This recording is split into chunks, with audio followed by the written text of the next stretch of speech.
together 24/7 out of that 40 years. Right. Because we had a small business together. Oh, that's beautiful. And we played baseball 7 nights a week together. Oh, I know a guy who hosts coaching So games. it was 24/7 for 40 years. That's beautiful. Now, after he died, I could not get back into reality. Right, the world. And I called a friend of mine back in Kentucky and told her that I was on my way up to the crest.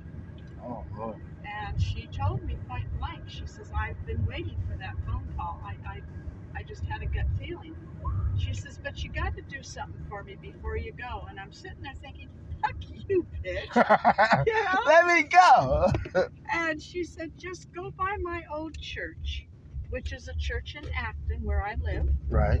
Go by my old church and tell the pastor goodbye for me. Since you're not going to be there, there's no sense for me to come back out there. So just tell him goodbye for me. Now, we've known each other for 35 years, so, real close. Just about the same as my husband and I. Except she's been out of state for about half of that time. Right. But anyway, bitch, but I did go to the church. I wasn't paying attention to what day and what time it was. Right, you just went. I went on a Sunday morning during church services. Right. I sat in the church, and this guy came over and asked if he could sit with me. Praise the Lord. Chair's empty. Fuck it, I don't care. Sit down. I'm not being nice. That's not what's on my mind. I want to get out of this place. Sit down so I can leave. And after service, we hadn't said a thing to each other during service because it was service. Right. At that time I did not go to church, but I do have respect. And of course. So after church, he asked me if I would go to breakfast with him. Ooh, saucy. And no, that's not what's on my mind. I know. But at the same token, who don't want to eat? Even in prison, people that are condemned prisoners get a last meal. Right. What the fuck? I don't have a time schedule to this thing. Man, so what I am I went to doing? breakfast with him. We are now married. We're both retired. Wow. We're both widowed. Wow. And we are so close. After that breakfast, we just automatically fit into a routine. All right, just broke down. We think the same, we eat the same, we do the same. Somebody goes to demolition terms. And we are, other than I have to come to work because I have bills left over from my husband. And I do not want my husband to be paying for those bills. Right. So I come to work to help support us. The freeway people. We do everything together other than this. Now, he is a 10-year sober alcoholic. Wow. He drank for 54 years.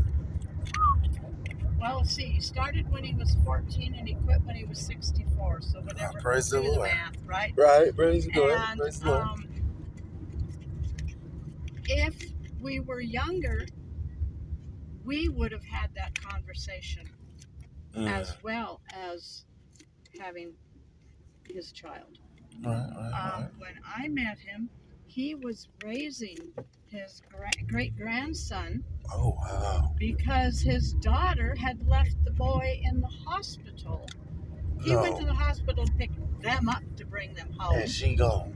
And she was screaming at the nurses at the time about taking that little blank home. And she walked out. So he did a fast think and looked at the nurses and said, well, what's that thing that you women have sometimes after you have a baby? Right, prenatal? Something like that. It's a mental thing. Right. I don't even know the name of it. But I said, Yeah. Yeah. and he says, boy, I guess my daughter's having it. And they kind of stood there and agreed with him. He says, well, I came here to take them home, so I'm here to take my great-grandson home. He took that baby home and raised him by himself. Where does she go? She's here somewhere. Finding herself? She will not correspond. She will not do anything. Oh, poor baby. So he contacted his other daughter, told her about the situation. Right. Guess what your daughter did? But he took that baby home from the hospital. Diapers, formula, everything. Finished with his life. Completed his mission. And his daughter and her husband came down from Northern Cal. And then they spent a couple years with him. Right. And when we got together, they moved back north with him. Right. They're currently going through an inter-family adoption. Oh, wow. But for all that time, he took that baby out of the hospital. The birth certificate has his name on it. So he's the pappy. So he is the father. Right, the legal guardian. The legal person. Who makes decisions for him. But his daughter and her husband, his youngest daughter and her husband, like I say, are currently going through all the paperwork and all the crap to do the inter-family adoption. Oh, yeah, I don't want to talk about the dude. Where's the baby father? She left. She lives at this end of the valley, someplace. She lives in Palmdale. The court has contacted her many times for visits with her son. Never shown up. She's so lucky. Somebody said, you know what? Oh my God. I'm sorry. That's because he could be tied up in the system with no parents right now. And instead, he had a grandpapa. That's a boy. And he has now he knows them as his mother and father. Okay, he did that. So he's just turned 5, but they've been with him since he was 3.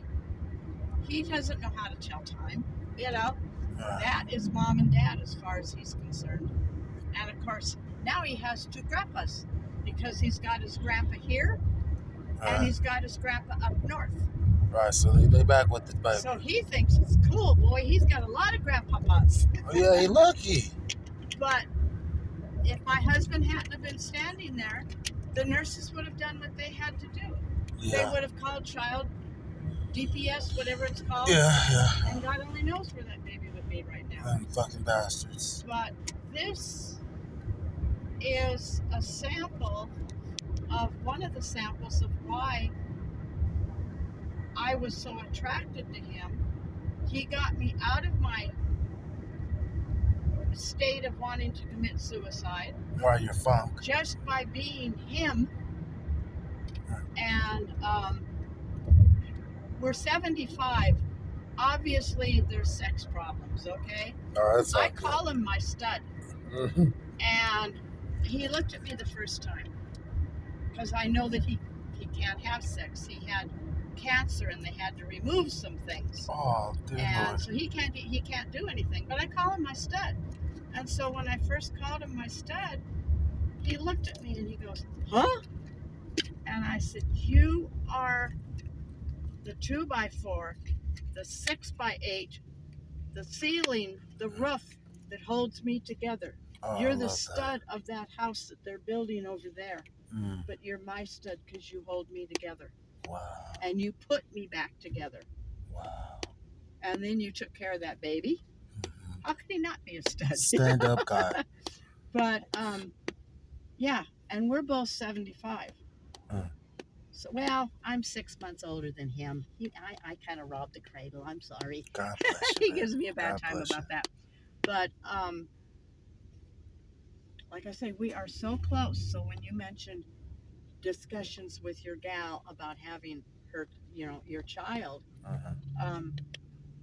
at 75, if I could figure out a way to get pregnant by him, I would. I bet you would, girl.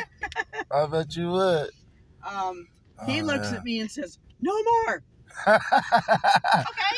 Oh, this kitchen's closed. Let's leave the It is. conversation. It's closed for a couple reasons, you know. Right. But I said, "Honey, you started raising your great grandson." He lived twice. He said, Wow. "Yeah, that was enough." He says, "That was my great grandson, and I wasn't going to let him go into the legal system." Even though he's in the legal system, kind of, because gals, you were really working this morning. Yeah. Because they're going through the adoption. Right. But that was better than him being orphaned in the legal system. Right. Just being dropped off. Yeah, because they'd have just come, picked him up, taken him down to wherever they take him, and filled out the paperwork, and nobody knew nothing, you know. Right. Could have been a new Annie. So I don't care what age you are. I don't care what color everybody is. We're all, see, here I go. I'm not a church person. We're all God's children. Mm-hmm. Doesn't make any difference what age we are, because my husband and I are so tight. And him being a 10-year sober alcoholic, I've never drank. Mm-hmm. I go to all of his AA meetings with him. Still? I have learned so much about what an alcoholic is. Right, or the mental. isn't. Right. And a lot of times when I have passengers in the car, it never used to happen. It was just a person in my car. We went to wherever, right? Mm-hmm. Now, I can be driving and never say a word, and I will have someone pop up. Can I ask you a personal question? Or if I ask you something, do you think you could give me some advice? Wow. Just stuff. Right. It's never happened before. Until my association with him, going to church, going to AA. He opened you up. Yeah. He opened you up. Yeah. And yeah, God did that. Now God's the only one that did that, because I was not headed in that direction. Oh man. But see, God spoke through my girlfriend to get her to get me to church. Right. Pop you up in there. And after that, now I don't even speak to this lady anymore. She is bipolar. Oh. And when we went on our honeymoon 2 years ago, we were going to go see her. Mm-hmm. And I contacted somebody that I knew that lived out in that general area. And he told me, he says, "You can't see her, Peg. I don't care how long you guys have known each other. You can't see her." I go, "What do you mean I can't see her?" That's my homie. And he said, "I mentioned to her the other day that you were, because she's trying to hook up with him. He doesn't want her, but he doesn't want to throw her away either, because of her bipolar." And he said, we were out at lunch the other day, and I told her you were coming, and we were all going to sit down and have a lunch together, and you two could take off and do whatever, and I'd spend time with Paul, my husband. Right. And Arizona, I don't know where. And her comment to him was, "Your face completely changed." And her comment to him was, "I'd love to have that bitch out here. We can go to lunch and get into a restaurant where there's other people, and I can tell her what I think of her and embarrass her in front of her husband and all these people." Oh, Lord. And then he said, "She'll leave, and I'll follow out in the parking lot, and I'm going to kill that fucking bitch." Oh, my God. And he says, "Peg, you can't come out here. I don't know what's wrong." I says, "You know by now that she's bipolar. She's not taking her meds." Oh, God. So I couldn't even go out and see her. I haven't talked to her for 2.5 years now. Oh, wow. God, because I'm on her death list. Right. Oh, Okay. my God. So, yeah, just make a U-turn down there. That was going a little farther. Yeah. That was a nice story, though. 613. Just make a U-turn right here. Oh, you can't make a U-turn? Oh, it's back there? Yeah. Or you could go up in here. You could turn up in here and I'll let everybody cross the field right there. So are you going to your girlfriend's? Oh, it's my parents' house. She lives with me. Oh, where does she live? With me? Oh, cool. She didn't have far to go. Oh, no. Right here with me. Yep. Put her on that pedestal. So has she heard the songs you made it last night? No, my uncle got to record, edit them, put them down on the track, and send them to me. Stuff like that there. So it'll probably be like a day or two. Deceased husband was secretly taped, and he was offered contracts through RCA and a couple other places. Recording labels? Recording contracts. Oh wow. He never took them up. He didn't want that. But he was offered, let's see, RCA and RCA. I can't think of the other name now. But they showed up in front of our house, and in the big summertime in the Cadillac with all the top down and the driver and like 5 girls in the car. What? A little bit scaddily dressed to try to entice them, you know. Right. And an envelope. And he said, no. He says, number 1, I'm angry at my friend for taping me. Right. And number 2, that's not my lifestyle. That's not what I'm gonna do. Right. Respect. And he turned him down. Columbia. He turned him down twice. Once RCA and once Columbia. Oh my God. I told him, babe, if you wanna go, he says, I don't wanna go. I'm good. Not my thing. Look what's in the car with them. I don't want those tramps. Yeah, we try to do that all the time. Yeah. Annoying the fuck out of me, all in my face. I'm like, man, move. I'm just doing my job.